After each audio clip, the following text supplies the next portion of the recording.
आखिर सीमा की माँ को अंदर ही अंदर कौन सी चीज़ ऐसी खाए जा रही थी जिसकी वजह से उनकी मृत्यु हो गई। चलिए दोस्तों शुरू करते हैं आज की कहानी।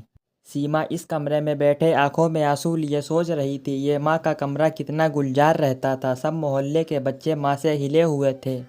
माँ हमेशा हंसती रहती थी। 3 भाई बहनों में सबसे बड़ी सीमा। मोहल्ले की लड़कियाँ माँ के पास आती थीं, कोई सूट कटवाने, कोई कढ़ाई पूछने, किसी को पढ़ाई में परेशानी आ रही हो। महिलाएं भी आती रहती थीं, अपनी अपनी समस्याओं के साथ। माँ सबका सहयोग करती। माँ घर का प्रबंधन भी सुगमता से करती। सीमा बड़ी हो रही थी, माँ उसका आदर्श थी।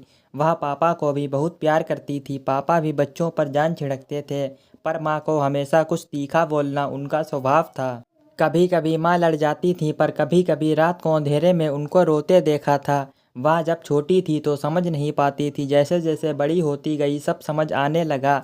माँ बहुत सुंदर थी। शादी के बाद पापा के परिवार में उनकी सुंदरता ही उनके लिए अभिशाप हो गई थी। माँ के लिए काफ़ी चारित्रिक लांछन लगाए गए थे। माँ वह टीस जिंदगी में भूल नहीं पाई, और पापा से भी पत्नी धर्म निभाते हुए भी एक दूरी थी। हम तीनों भाई बहन अपनी गृहस्थी में रम गए थे।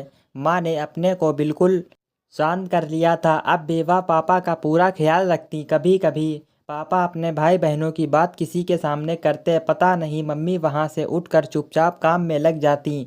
सीमा डॉक्टर थी। उसने बहुत कोशिश की कि माँ को इस चुप्पी से निकाले। पापा शायद अब भी मम्मी को नहीं समझ पाए, और एक दिन जिसका डर था वही हुआ। पापा का कोई रिश्तेदार आया, पता नहीं किसी बात पर पापा माँ से बहुत तेजी से बोल गए। उनके जाने के बाद माँ बोली, अब बहुत हो गया, शायद आज के बाद आप पछताओगे।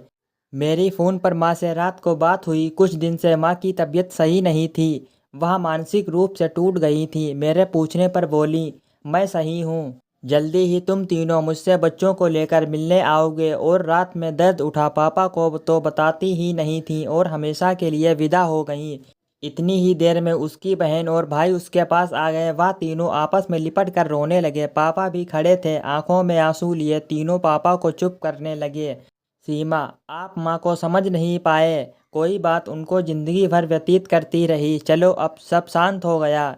दोस्तों कहानी अच्छी लगी हो तो एक प्यारा सा कमेंट जरूर करें, हमारे चैनल को सब्सक्राइब और इस कहानी को लाइक ज़रूर करें। चलिए मिलते हैं अगली एक और ऐसी न्यू कहानी में।